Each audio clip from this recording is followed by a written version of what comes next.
ऐसे ही खड़े रहिए। मैं इनसे केवल एक सवाल पूछ रहा हूँ, सारे लोग ध्यान से सुनना, ठीक है? और बहुत अच्छे से सोचना। सबने मैथ पढ़ा है? पढ़ा है?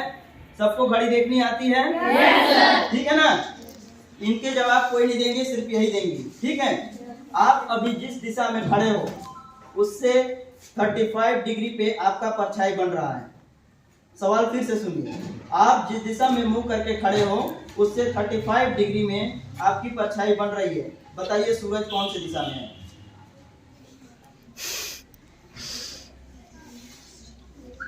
ये आपका बहुत आप लोग आए हुए हैं यहाँ पर नियंत्रण के, लेकिन नहीं खाना है करके, तो आप देखिएगा भी पूरा, मैं पूरा बताऊँगा। चल रहा है मैडम लोग इधर है, देखो। तंबाकू का सेवन नहीं करना है, निषेध। जो डॉक्टर लोग जानकारी हमारे विद्यालय में आए हैं, ये पूरा भी जानकारी बताएंगे। तो आगे मैं पूरा वीडियो बताऊंगा। जाएगा, फिर क्या होगा, फेफड़े काले पड़ने के कारण हमारे टिश्यूज में खराबी आनी चालू हो जाएगी, वहाँ के सेल्स नष्ट होने चालू हो जाएंगे, धीरे से कैंसर हो जाएगा। कैंसर तो होगा, उससे पहले क्या होगा, कुछ लोग दौड़ भाग स्पोर्ट्स वगैरह खेलते होंगे, जल्दी थकने चालू हो जाएंगे। 2 मिनट दूर दौड़े और थक गए, कैसा महसूस होगा, मैं यहाँ आ जाऊँगा, एक अधिकारी आए हैं आपके बीच में, 2 जगह घूम के आए, फिर आपके यहाँ के बैठ गए, थोड़ा 2 मिनट के बाद बोलता हूँ, सांस फूल गई है मेरी, अच्छा लगेगा? यही प्रॉब्लम आती है तंबाकू बीड़ी सिगरेट वालों को, है ना? अब आते हैं हम अगला, दिल की बीमारी। जब भी हम क्या करते हैं, तंबाकू का सेवन करते जाते हैं लोगों के अंदर क्या, जब भी तंबाकू लेते हैं तो हमारा हार्ट बीट जो है वो क्या होता है, 20 से 30 गुना 40 गुना तक बढ़ता है। कैसे बढ़ता है? तंबाकू क्या करता है, स्टिमुलेट कर देता है, उत्तेजित कर देता है हमारे दिल को। तो क्या करते हैं, नॉर्मल काम करने की गति के बजाय वो और ज़्यादा तेज गति से क्या करेगा, धड़कना चालू कर देगा। आप अपने नॉर्मल कैपेसिटी से ज़्यादा काम करोगे तो क्या होगा, थक जाओगे ना, थकते हो ना? 2 रोटी खाए, उसके बजाय 2 रोटी में आपको 5 किलोमीटर दौड़ने बोलेंगे, दौड़ जाओगे? नहीं हो पाएगा ना। वैसे इसके साथ भी, हमारे दिल के साथ भी थोड़ा सा क्या हो गया, थोड़ा सा ताकत दे दिए तंबाकू खिला के, थोड़ा सा एकदम सडन एनर्जी बढ़ाए उसका, और क्या कर रहे हैं, उसको हम बोल रहे हैं कि तुम दौड़ो, धक धक धक धक धक धक धक धक दौड़ रहे। ज़्यादा दौड़ेगा दिल के ऊपर भी प्रेशर पड़ता है, प्रेशर बढ़ने से वो वेसल्स, उसके जो नस हैं, आर्टरीज हैं, जिसमें खून का प्रवाह होता है, वो भी फैलना चालू हो जाएगा, उनके ऊपर ज़्यादा लोड होगा। धीरे धीरे ऐसा होते होते फिर सीधा आता है हार्ट अटैक। सीधा क्या आएगा, खत्म, टाटा बाय बाय, है ना? उसके बाद हो जाता है और भी चीज़ें, बदरंग हो जाती है उंगलियां। तंबाकू सिगरेट लेने वालों के क्या है, जो उंगलियां होंगी वो नॉर्मल कलर के बजाय क्या होंगे, डार्क होना चालू हो जाते हैं, ठीक है? और होंगे, लड़कों में बहुत बड़ी परेशानियां आती है। लड़के जब आगे बढ़ते जाते हैं, सिगरेट लेने से 60% लड़कों में क्या होते हैं, उसमें पिता बनने की शक्ति जो होती है, उनके शुक्राणुओं की नंबर्स क्या होते हैं, कम हो जाते हैं, स्पर्म काउंट क्या हो जाते हैं, कम हो जाते हैं। इससे क्या होते हैं, पिता बनने की शक्ति कम हो जाती है। लड़कियों में भी, जैसे कॉमन से एग्जाम्पल होगा, आप लोग कैसे लड़कों से शादी करना चाहोगे? अच्छे लड़के से ना। तो घर कैसे जगह बनाना चाहोगे? मेरा सिंपल सा है, घर कैसे बना, घर जगह बनाना चाहिए। आपका घर कहाँ होना चाहिए, अपना घर कहाँ बनाना चाहोगे? जहाँ ज्वालामुखी फटे वहां बनाओगे? क्यों नहीं बनाओगे? जलने का खतरा होगा ना, जलने का खतरा होगा वहां। ज्वालामुखी वाले लड़के हैं सब, आप उनके साथ घर बसाने का सोचोगे तो घर जल जाएगा कभी ना कभी। क्यों? अब अच्छे जगह में घर बनाओगे तो आपका घर अच्छा लंबा समय तक टिका रहेगा, जलेगा नहीं, गिरेगा नहीं, भूकंप भी आएगा तो वो गिर जाएगा, अगर भूकंप वाली जगह में है तो। अच्छे जगह में बनाओगे तो नहीं गिरेगा, सब ठीक रहेगा। वैसे ही आगे जाके आपको क्या करना है, ऐसे लोगों को सेलेक्ट करो ताकि आपका आगे आप नौकरी करने जाओगे, अच्छा काम करोगे, या फिर आपका हस्बैंड भी अच्छा काम करेगा तो क्या होगा, अच्छी सैलरी मिलेगी। लेकिन क्या मतलब, आप यहाँ हर दिन का 50 रुपये तंबाकू में, सिगरेट में खर्चा कर रहे हो, आगे जाके लाखों रुपए किस में देना पड़े आपको, बीमारी की इलाज में। हो गया घर बर्बाद। तो ये चीजें आपको ध्यान रखनी होगी, है ना? घर तो बर्बाद होगा, साथ में क्या होगा, उस लड़के में ये परेशानी आएगी तो पिता बनने की शक्ति नहीं रहेगी उसके पास। क्यों? क्योंकि वो बीड़ी तंबाकू पी के उसके स्पर्म काउंट कम हो गए। और क्या होगा, लड़कियों में भी ऐसा नहीं सिर्फ लड़कों को परेशानी हो रही है, लड़कियों में भी परेशानियाँ आती हैं। जो लड़कियाँ छुप के गुड़ाखू घस रही है, ठीक है, जो लड़कियाँ छुप के मम्मी का तंबाकू चूना लगा रही है, मम्मी को तंबाकू में चूना लगा रही है ना, उसको क्या परेशानियाँ हो सकती है पता है? जब लड़कियाँ प्रेग्नेंट होती है तो क्या होगा, 9 महीने तक बच्चा क्या करता है, डेवलप होता है धीरे धीरे, ठीक है, धीरे से उनके हाथ बनते हैं, कान बनते हैं, नाक बनते हैं ना, पूरे शरीर के एक अंग क्या होता है, धीरे धीरे डेवलप होता है। तो उस डेवलपमेंट के प्रोसेस में, विकास के प्रोसेस में क्या होगा, रुकावटें आएंगी। हो सकेगा तो उसके कोई अंग बराबर से डेवलप ना हो, उसके नाक छोटे हो जाए, टेढ़े हो जाए, कटा हुआ तलवा, ऐसे देखे होंगे बच्चे, है ना, वैसे बच्चे हो जाए, किसी का हाइट कम हो जाए, है ना। आप लोगों ने वो शाहरुख खान की मूवी देखी है, एक ठो आया था बीच में जिसमें वो बावना बना था, है ना, उसमें एक डायलॉग बोलता है अपने पापा को, आप ही के कारण हुआ, गुटखा खा खा कर मेरा हाइट कम हो गई, है ना। वो एकदम सही बात है। वैसे ही बच्चे पैदा होते हैं, फिर होते हैं हाइट कम वाले बच्चे, और क्या होंगे, मंदबुद्धि बच्चे पैदा होते हैं। मंदबुद्धि आप देखे होंगे आजू बाजू में अपने घरों के, गांव में आसपास होगा कोई ना कोई बच्चा जो मंदबुद्धि होगा, जिसको कुछ समझ नहीं आता होगा। तो क्या, तो मेंटली भी जो बच्चे होते हैं उनके मानसिक विकास भी नहीं हो पाता है वैसे बच्चों का।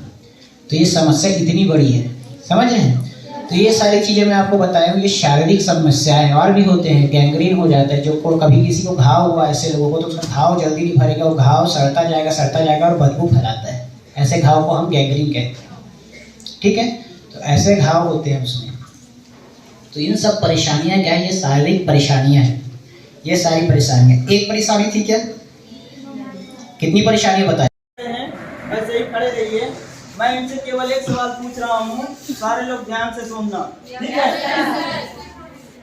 और बहुत अच्छे से सोचना। सबने मैथ पढ़ा है, सबको घड़ी देखनी आती है, ठीक है ना। इनके जवाब कोई नहीं देंगे, सिर्फ यही देंगे, ठीक है। आप अभी जिस दिशा में खड़े हो उससे 35 डिग्री पे आपका परछाई बन रहा है।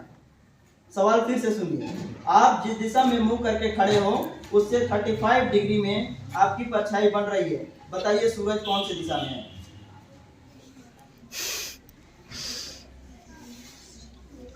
ये आपका बहुत ही लॉजिकल क्वेश्चन है ना। इसके जवाब दोनों तरीके से गलत हो सकते हैं, दोनों तरीके से सही हो सकते हैं। इन्हें गेस करना है और डिसीजन लेना है कि मैं जो बोल रही हूँ वही सही है। आप बताओ, आप जहाँ खड़े हो कौन सी दिशा में आपका मुंह है, अब किस दिशा में सूरज है? 2 क्वेश्चन है, ठीक ना। आपको ये पता करना है कि आपका मुंह किस दिशा में है, सूरज किस दिशा में है। किस दिशा में खड़े हो, दिशा बताओ। मैंने आपको एक क्लू दिया कि आप जिस दिशा में खड़े हैं, है ना, उससे 35 डिग्री पर आपकी परछाई बनती है।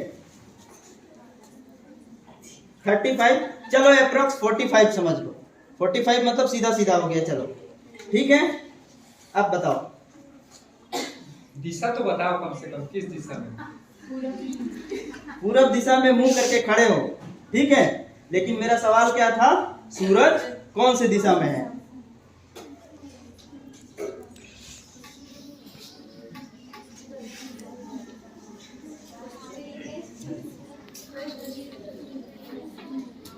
क्वेश्चन काफी ट्रिकी था, है ना।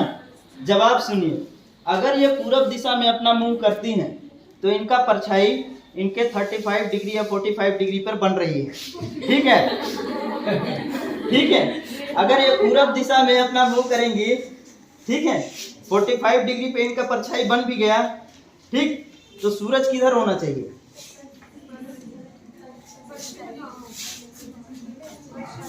कोई आइडिया लगाएगा सूरज किधर होना चाहिए? अब आंखें खोल लिए, अब बताओ, आपने मुंह इधर किया था, है ना, आपके परछाई 35 डिग्री पे बन रही थी, ठीक। अब बताओ सूरज किधर है?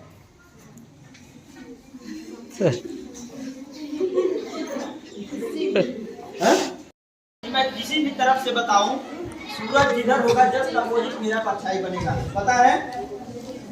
अगर सूरज इधर है तो इसकी परछाई इधर बनेगी। पहले सवाल का जवाब हो गया।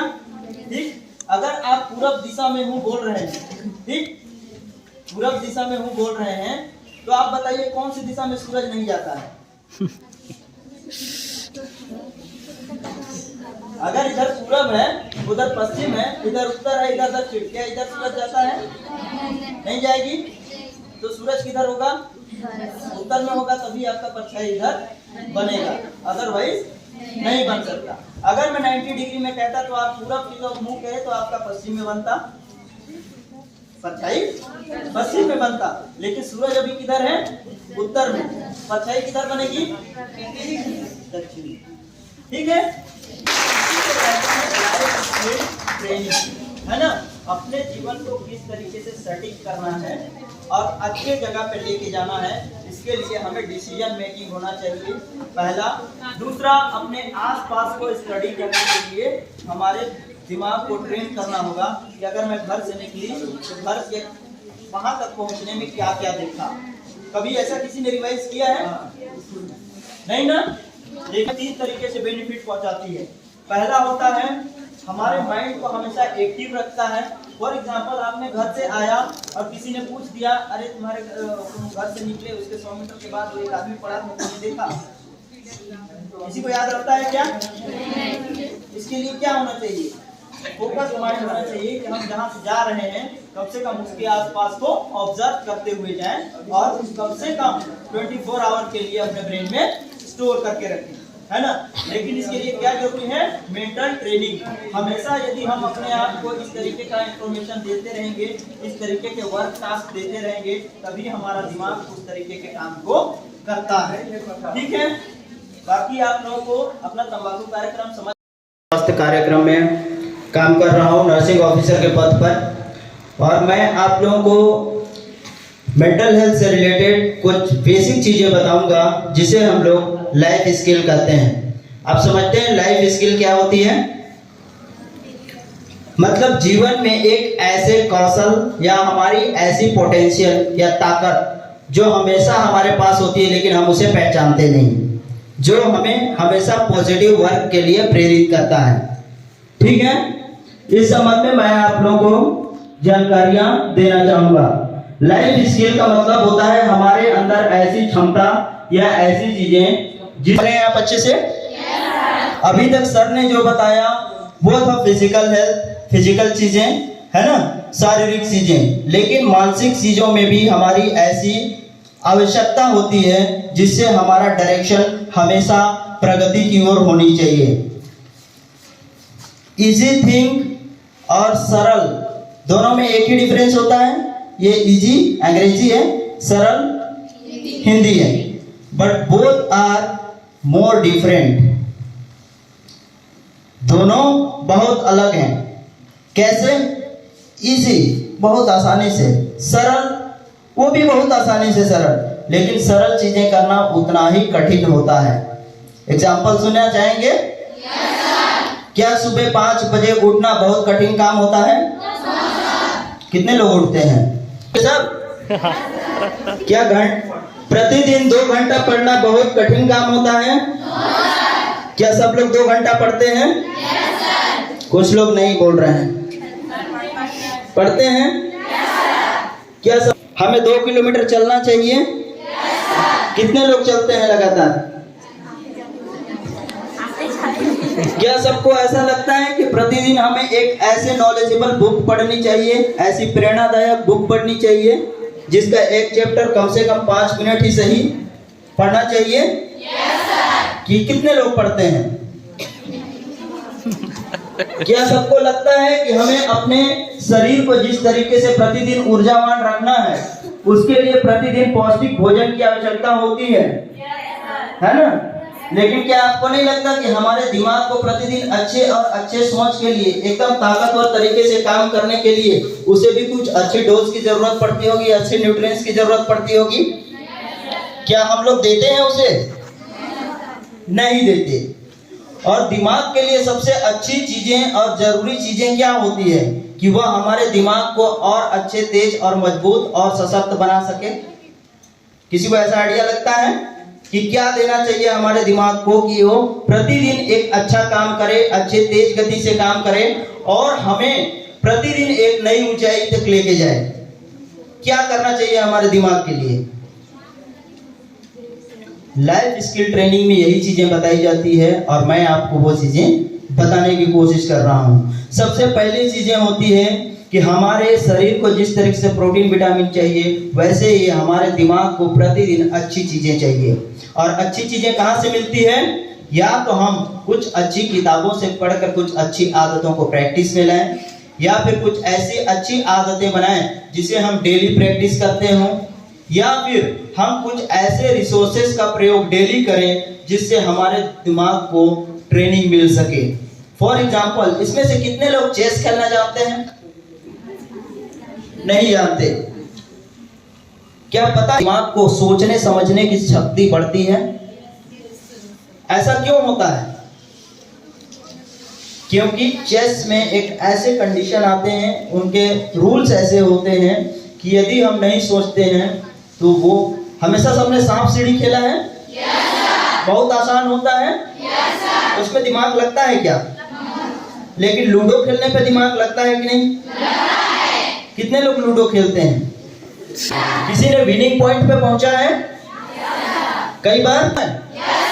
That is a mental training. हमेशा दिमाग को ट्रेन करते रहना चाहिए हमें पॉजिटिव वे में जाने के लिए। हमें प्रतिदिन एक ऐसा शेड्यूल बनाना चाहिए कि कम से कम एक सक्सेसफुल स्टोरी जरूर पढ़नी चाहिए। कम से कम एक सक्सेसफुल स्टोरी। कैसे? जिन्हें दौड़ने का है वो हमेशा दौड़ने वालों की एक स्टोरी पढ़ें कि उन्होंने कैसे अपने आप को फिट रखा और जितनी उनकी रिकॉर्ड मेंटेनेंस थी उसको रिकॉर्ड मेंटेन करते हुए कैसे दौड़ पाए। करना चाहिए। जिन्हें टीचर बनना है उन्हें प्रतिदिन एक पैराग्राफ ऐसा पढ़ना चाहिए कि वे जाके अपने बच्चों को ये बता पाए, या फिर पढ़ाना है या फिर अपने से छोटों को ये बता पाए कि किस तरीके से एक टीचर अपने आप को सक्सेसफुल टीचर बना सकती है ना?